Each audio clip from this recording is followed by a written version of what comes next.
Hey everyone, welcome back to the Retire While You Work podcast. I'm Myles Zueger and I'm joined here with David Adams and Jeri Anne Agee. And today, the topic that's been coming up quite a bit here with clients and just through conversing with some of our clients is teaching kids about money.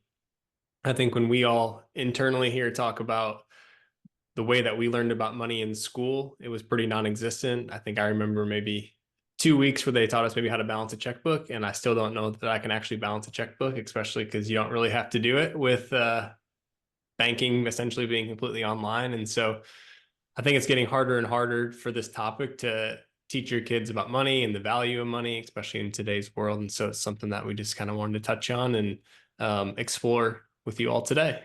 Yeah, this is David. I'm thinking back to like when I was in school. I mean, there was really, and Jerry, I don't know about you, there was really almost no discussion about money. I mean, we had math classes and all that, but it might have been like, I can't even think of a single I bit where mean, we I talked remember about. my mom teaching me how to write a check. I don't remember learning any of that in school. And honestly, they don't teach you really with my three kids have all gone through school. They don't really teach you any more today than they did back in the day. Which Yeah, blows my mind. I mean, all of my learning from money again came from like my dad helping me start a yard business and buying his mower and then cutting yards and getting a $20 bill and then like having a bank account or knowing where to put it or how to save it, whether it was in envelopes and that sort of thing. But that all came from actually working, making money, and my dad walking me through it. So I mean, Hmm. the thought that nowadays there's still not that much more is kind of mind blowing. yeah. Carson and I were sitting down with a student from Belmont a couple weeks ago. He just wanted to come in and learn how we got started in the business, and he's a finance major there. And I don't remember how it got brought up, but somehow the topic of checks got brought up. And I think he was like 22, and he said he had never written a check before. No, So I like left I basically left they're a non-existent at this point. Yeah. I left a blank check for somebody that was coming to do some work on our house, and I told my daughter to fill out the check and give it to the guy, and she literally was like, I have no idea how to do that. But I guess if we told kid how to, start the VCR and record Oh something, yeah. I don't know how to do Yeah. that either. So I guess it's all relative. But that is crazy to think about. But yeah, I mean, just to the topic of talking to kids about money and educating kids, obviously different age brackets of kids. I'm thinking like we've here in our office, I know we've done a couple of things. We've had, kids in that. I mean, we did our first kids camps last year where we had kids like what, like 5 to 12. Hmm. Parents would drop them off, and we went through some fun exercises where we talked about three buckets of money: saving, investing, and giving. And it's fascinating the things that came out of those kids' mouths. But it was a lot of fun, and they did a little lemonade stand and got to learn about what to do with money and that sort of thing. And then we have clients that have their kids that are teenagers about to go to college, graduating high school, where they ask if they can bring their kids in to meet with us one on one or with their parents, where we actually do some more. A lot of times it's like the parents like, hey, my daughter's 17 and she made 5 grand this past summer. Can she invest it? Should she do a Roth IRA? That sort of thing. So I know we've definitely been doing some of that.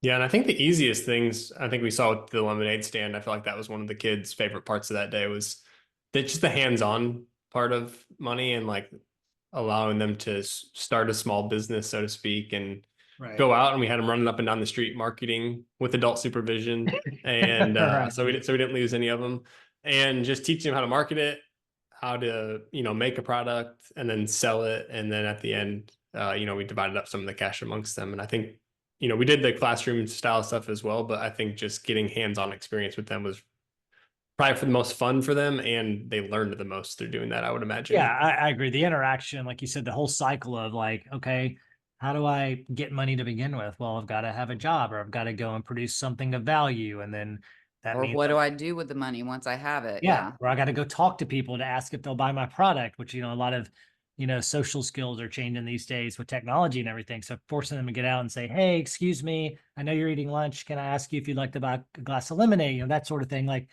all those skills I think are, tie into money. But certainly, the education of, for kids about what to do with money when you do have it and setting that, precedent before they go off to college and they're on their own and they're getting credit card applications waved in front of their faces.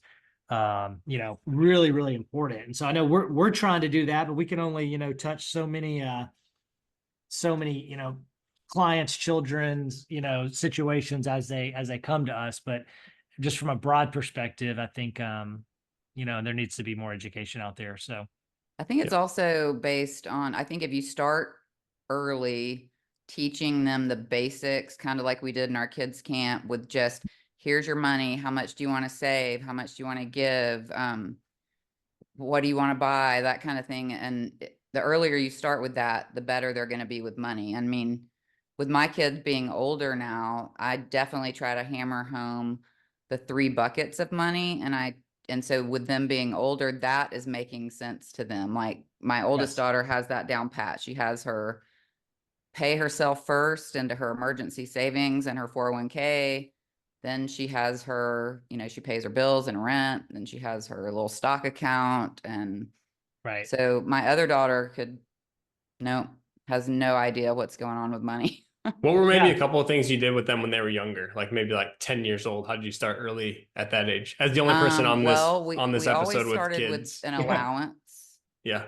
I mean, that's really, they don't have any other real way when they're young to make money. So an allowance was always good. We were never great about having them save their allowance, though. We kind of let them spend it on whatever they wanted to, but at least they had they knew they had options. And so just the older they got, I mean, they just became more aware of that there's options with their money. They don't need to just spend it all, which is what kids think sometimes when they get money. Well, what I found really interesting and entertaining was doing with the kids camp, the kids between 5 to 12 last summer. It's just asking the questions of we had 3 buckets on the table. And we said, okay, you can save, you can give, and you can spend. And just asking them at first, I would go around, we gave them some like Monopoly money. I think we gave them like $100. So like, all right, walk around and put however much you want to in each bucket, and then tell us why you chose that amount of money. And some kids were, just like people were all different. Some kids were like, I'm going to spend it all. And then others are like, I'm going to save it all. And then I don't want to spend any. And so I'm like, I'm going to give it all. And then of course, combinations of. And what was interesting is that then opens up a dialogue, because your kid is going to be wired, a certain way. They're going to have a propensity to want to, I'm going to go and spend all this money and buy toys, or I'm going to give it away. So I think if that opens the door to a conversation to have and be like, all right, so I understand that's really sweet that you want to give all your money away, and that's great. But have you thought, what about paying bills in the future, or buying food, or like, don't you need every once in a while, even take $10 and maybe buy something fun for yourself, and having the conversation, and vice versa, if they want to spend it all. I think that's some healthy conversations that parents can have with kids early and identify where your kids are even at on that spectrum. Mm-hmm. Yeah. I'd agree with that. I was at a conference recently, and the big thing, there was a whole topic on kids and money. And the big thing that the speaker talked about was just teaching kids how to create value. So his big thing was that you shouldn't actually pay your kids for chores, because that's like their contribution to the household. That's just their responsibility in the family. It was building other tasks that they could do, maybe, and it could have been tied to learning. So maybe it was they listened to a podcast and gave you a little report on it, or maybe the other things that they had them do was like they could help plan the family vacation that year, and any money that they saved through helping to do that, they got to keep a percentage of it. So it was just teaching them little ways to that's nice. create value for the family, of which they got to participate in and were rewarded for doing so. I thought it was kind of a cool way to go about it. Now. That's really cool. Actually, I haven't heard that, but the idea. I do remember giving them money for good grades.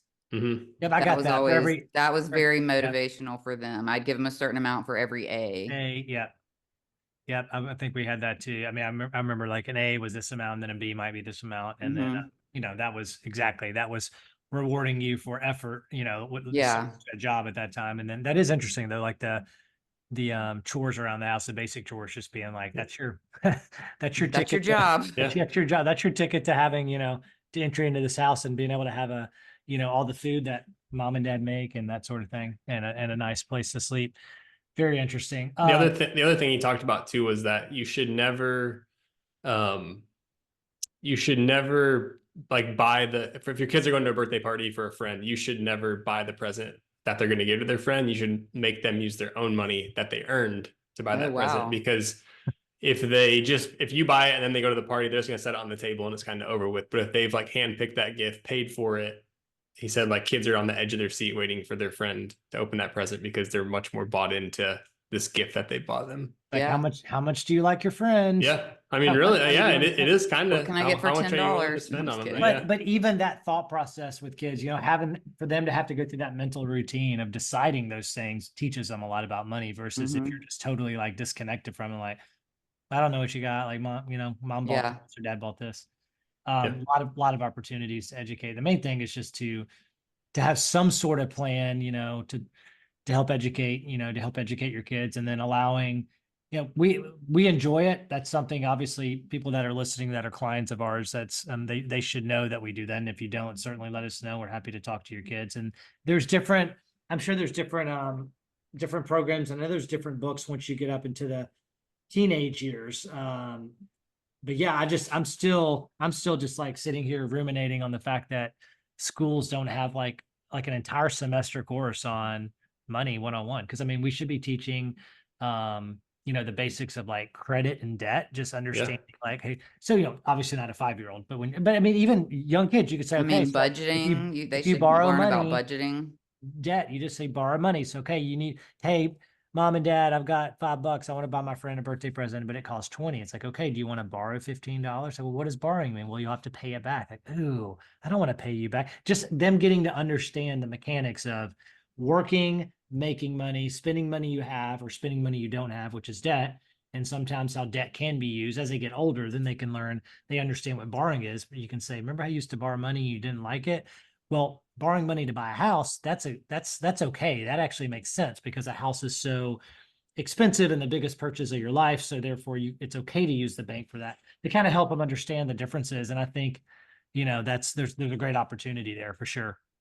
Yeah. Cause I mean, and a lot of it's just framed by, the parent for better or for worse, it's just framed by parents. If you have parents that have, leveraged debt in a good way and it's helped them get ahead, parents are going to be more willing to teach a lesson like that. But if you have, parents who have gotten in trouble with debt before, or were just wanted nothing to do with debt, and you thought about you had to pay for everything in cash, that's going to frame a child's mindset in a different way also. Oh yeah. Definitely.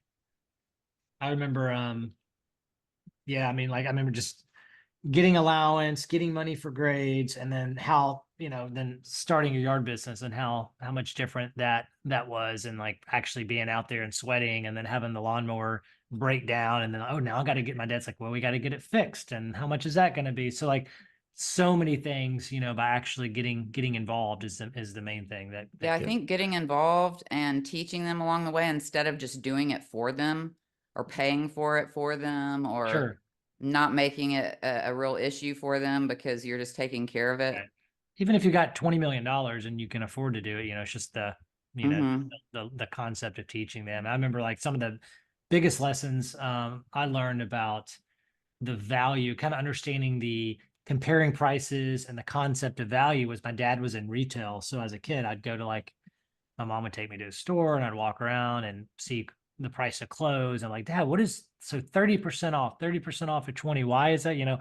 What does that mean? Like, what is the price and how does that? So like learning like, oh, it's on sale. I like sales. I want to only get stuff. No, what's the red sticker mean? That means it's really on sale.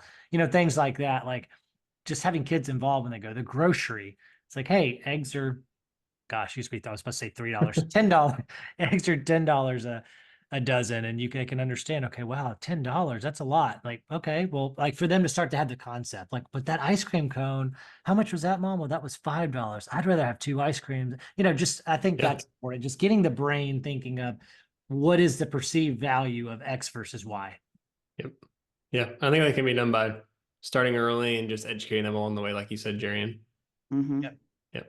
Well, hopefully that's helpful. And I would just say, if you have more questions about this topic, or you want our help as far as more ideas specific to your, child's level of understanding with money or their age, or if they've never had any of this, we're happy to give some more pointed thoughts to you. So yeah, please reach out anytime.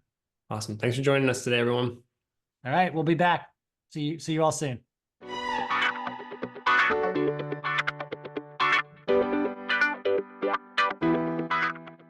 Any opinions are those of myself and not necessarily those of Raymond James. Expressions of opinion are as of this date and are subject to change without notice. The information contained in these podcasts do not purport to be a complete description of the securities market or developments referred to in this material. The information has been obtained from sources considered to be reliable, but we do not guarantee that the foregoing material is accurate or complete. Every investor situation is unique, and you should consider your investment goals, risk tolerance, and time horizon before making any investment. Prior to making an investment decision, please consult with your financial advisor about your individual situation.